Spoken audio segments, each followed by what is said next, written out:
హోషేయ గ్రంథం 14వ అధ్యాయము 5వ వచనంలో ఇలా వ్రాయబడి ఉన్నది.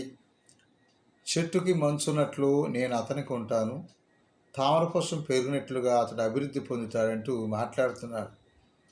దేవుడు మనకి ఎలా ఉంటున్నాడు అన్నప్పుడు చెట్టుకు మంచున్నట్లుగా ఉన్నాడు అంటున్నాడు. అంటే మనకు దగ్గరలో ఉన్నాడు. మరి మంచు పట్టిన చెట్లు ఎలాగైతే ఫలిస్తాయో, మామిడి చెట్లు కావచ్చు, యాపిల్ చెట్లు కావచ్చు, కొన్ని చెట్లు మంచు వల్లనే అవి ఫలిస్తూ ఉంటాయి. మంచుకు ఎలాగైతే మరి ఆ చెట్టుకి ఆవరిస్తున్న మంచు, అలాగే దేవుని బిడ్డలు కూడా నేను ఎలా ఉన్నానని చెప్తున్నాను. అలాగే దేవుని యొక్క కృపా దేవుని మనపై ఉంది. అలాగే చెట్టుకి మంచు ఉన్నట్లుగానే, తామర పుష్పం చెరువులో పెరిగినట్లుగానే మనల్ని అలాగనే అభివృద్ధి పరుస్తానని ప్రవక్త తెలియపరుస్తున్నాను. అటువంటి నమ్మకం, భక్తి దయచేయమని ఆ దేవుని